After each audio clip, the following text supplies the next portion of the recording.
నమస్తే, నేను డాక్టర్ రమాదేవి. ఈరోజు నేను మాట్లాడబోయే అంశం ఏంటంటే హిస్టెరోసాల్పింజియోగ్రఫీ. చాలామంది పిల్లలు పుట్టలేదు అని ఇన్ఫర్టిలిటీ ఉన్నవాళ్ళు, పిల్లలు ఇంకా కలగడం లేదు అనేవాళ్ళు డాక్టర్ని కన్సల్ట్ అయినప్పుడు ముందు కొన్ని రకాలైన పరీక్షలు చేసి తర్వాత మీరు హిస్టెరోసాల్పింజియోగ్రఫీ చేసుకోండి, హెచ్ఎస్జీ చేసుకోండి అని చెప్తారు. దానికి అందరూ భయపడుతుంటారు. అంటే ఇదేమన్నా పెద్ద ఆపరేషనా, ఎట్లా ఉంటుంది, నొప్పి ఉంటుందా అని రకరకాల అనుమానాలు ఉంటాయి. అదంతా ఏం అవసరం లేదు. ఇది ఒక ఎక్స్రే లాంటిది. అంటే కాకపోతే ఎక్స్రే అంటే పూర్తిగా ఎక్స్రే కూడా కాదు. హిస్టెరోసాల్పింజియోగ్రఫీ అనేది ఎందుకు చేస్తారు అంటే మన గర్భసంచి పక్కన ఉన్న ట్యూబ్స్ అనేవి అవి ఏమైనా బ్లాక్ ఉందా లేకపోతే బాగానే ఉన్నాయా, అట్లనే గర్భసంచి ఎట్లా ఉంది, బిడ్డ లోపల అది ఉండడానికి అనువుగా ఉందా, లేకపోతే లోపల ఏమైనా బ్లాక్స్ ఉన్నాయా, చిన్నగా ఉందా, మధ్యలో ఒక సెప్టమ్ లాగా ఉందా, దారి బాగుందా, ఇవన్నీ యూట్రస్లో చూస్తారు. అట్లానే యూట్రస్ పక్క నుంచి 2 గొట్టాలు ఇటు అటు పోతుంటాయి. వాటిని ఫాలోపియన్ ట్యూబ్స్ అంటారు.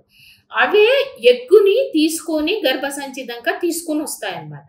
ఆ తీసుకొని వచ్చే దారి ఎలా ఉంది, ఇదేమన్నా బ్లాక్ ఉందా, అంటే అడ్డం ఏదన్నా ఉందా, ఇవన్నీ కరెక్ట్గా గర్భధారణ జరగడానికి ఇవన్నీ అనుకూలంగా ఉన్నాయా లేదా చూస్తారు.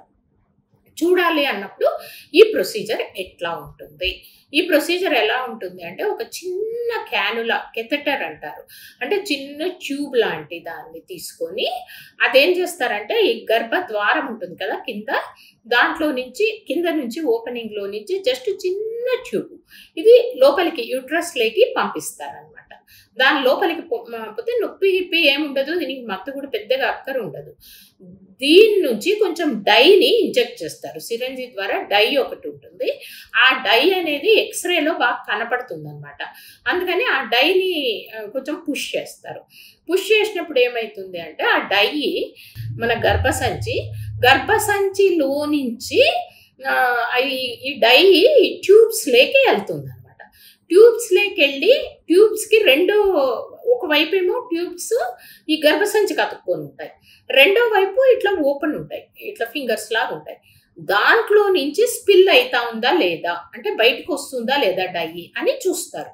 అందులో నుంచి డై బయటకు వస్తూ ఉంది అంటే ఎక్కడ మీకు బ్లాక్ లేదు, గర్భం సంచి గొట్టాలు బాగున్నాయి, అంటే గర్భం మీకు దాల్చడానికి ఏం సమస్య లేదు. రెండోది ఏం చూస్తారు, గర్భసంచి ఎలా ఉంది అనేది చూస్తారు.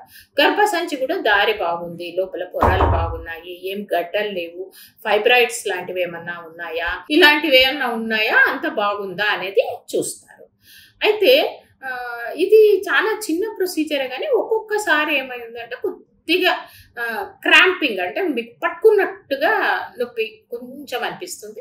ఒక్కొక్కసారి ఏదైనా ఇన్ఫెక్షన్ పాసిబిలిటీ ఉంటుంది. కొంతమందికి డైకి అలర్జీ ఉండొచ్చు. ఇది మాత్రం rarest of the rare complication. ఇవన్నీ చాలా అంతగా ఎవరికి కూడా ఏం రావన్నమాట. ఈ ప్రొసీజరు జనరల్గా చేస్తుంటారు. ఇది ఆపరేషన్ కాదు, ఏం కాదు. ఇది చేయడం వలన మనకేది అనుమానం లేకుండా గర్భసంచి బాగుంది, గర్భం ద్వారాలు అన్నీ బాగున్నాయి, సో ఇంకా వీళ్ళకి చూడొచ్చు, పిల్లలకి ఏమీ సమస్య లేదు అనేది తెలుస్తుంది. ఇది హిస్టెరోసాల్పింజియోగ్రఫీ లేదా హెచ్ఎస్జీ అనే దానికి సంబంధించి మిగతా వీడియోలు కూడా ఈ పిల్లలు పుట్టకుండా పోవడానికి కారణాలు, ఇన్వెస్టిగేషన్లు, వీటినన్నింటినీ నేను కంటిన్యూస్గా వీడియోలు చేస్తున్నాను. కాబట్టి మీరు సబ్స్క్రైబ్ చేసుకోకపోతే సబ్స్క్రైబ్ చేసుకొని లైక్ చేయండి. లైక్ చేస్తేనే మన వీడియో చాలా మంది చూడడానికి అవకాశం ఉంటుంది. ఇంకొక ఇన్ఫర్టిలిటీ వీడియోతో మళ్ళీ కలుసుకుందాం. అంతవరకు సెలవు. నమస్తే.